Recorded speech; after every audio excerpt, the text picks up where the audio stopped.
one kind of an experiment, and we found out that the empirical formula is CH, 1-to-1 ratio. Then I do a second experiment, and I find that the molecular weight, or let me be consistent, call it formula weight, is equal to, I believe it's 78 grams per mole. Okay, now,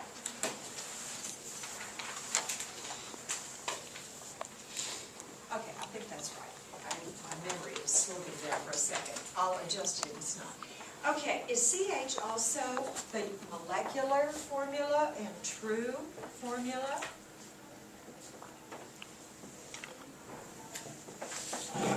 Is it the same?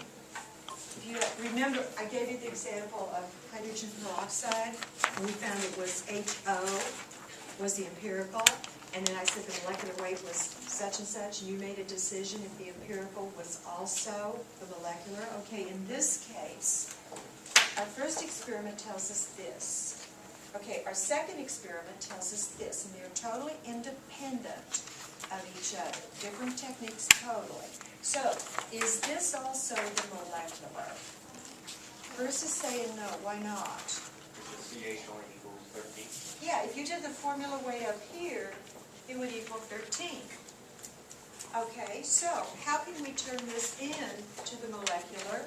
You'd say 13 times what gives us 78? 6. Okay, so if we solve for that x, the what, Bruce says that comes out to be 6. Now what am I going to do with that info? Where do I go from there? Nikki, do you know where I go from there to get the molecular? Okay, this is only 13. We need to get 6 times heavier to be up to here. Emily, got a plan? C6H6. Yeah, C6H6. You just take each of those coefficients, or pardon me, not coefficients, subscripts, and they're understood to be 1s, but we need to be 6 times heavier. So 6 times 1 gives us 6, 6 times 1 gives us 6, and that is benzene. So the real formula, if you drew kind of a structure of benzene, it's a 6-membered ring with alternating double bonds, and you've got a hydrogen sitting out here on each one of these, like so. So that is the molecular or true formula, and that is the structure, but this is the lowest molar ratio. Now let's work a problem. As we do this problem, keep an open mind. We have worked a type of problem where I gave you a formula. This is the one Nikki did. I give you a formula, and first she did the formula weight. Actually, then I would have taken it a step further and said, what percent of that acetic acid is carbon, what percent is hydrogen, what percent is oxygen. Do you remember doing that? Okay, I should have made Nikki carry that one step further. Okay, so that was your first kind of problem. I give you the formula, you give me the percentages. And that was pretty straightforward. Now we're going to play the game backwards. I'm going to give you the percentages. You got to run it backwards and come up with the formula.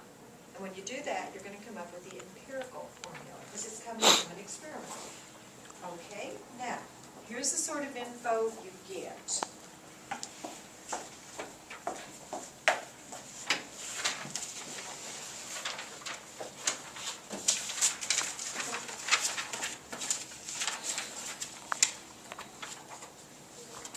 Okay, 2-14. Let's take a look at it.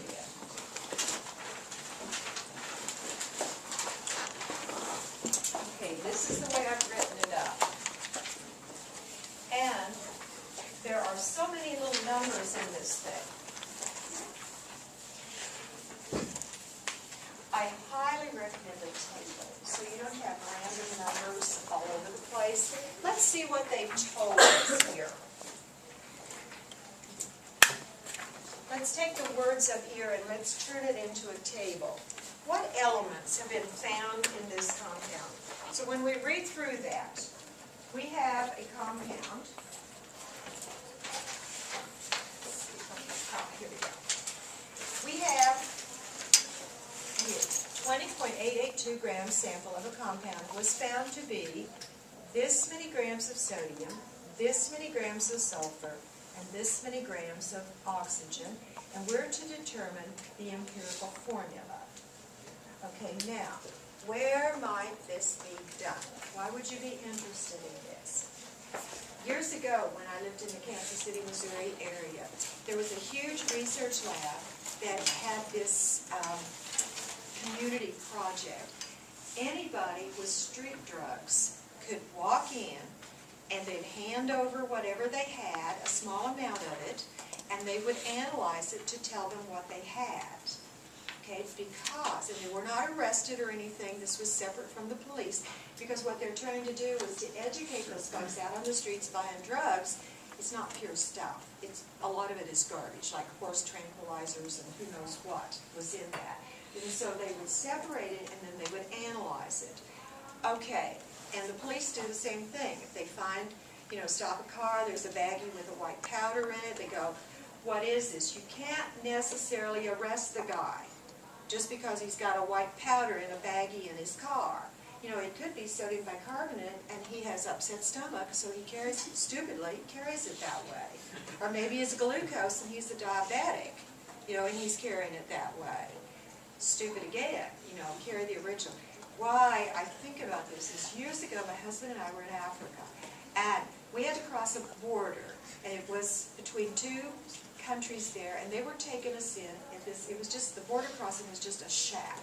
And you had to stop and you had to go in one at a time and show your passport, and you weren't supposed to have any money from the previous country. My husband suffers from acid reflux. He carries, stupidly, baggies of sodium bicarbonate.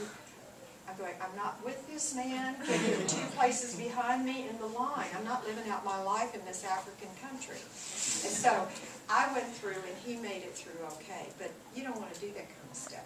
Carry the Rolaids. Carry something that's labeled.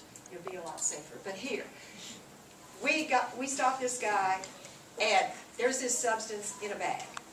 Okay, our instrument takes the compound, rips it apart, and what the instrument shoots out, it tells you what elements are in there. Well, they're telling us we got some sodium, we have some sulfur, we have some oxygen. Okay, and then the instrument also shoots out.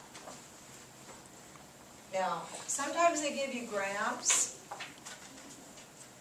sometimes they give you a percentage. And it doesn't make a bit of difference which they give you. Just put it in the next column. We have 6.072 grams of sodium. We have 8.474 grams of sulfur. And we have 6.336 grams of oxygen.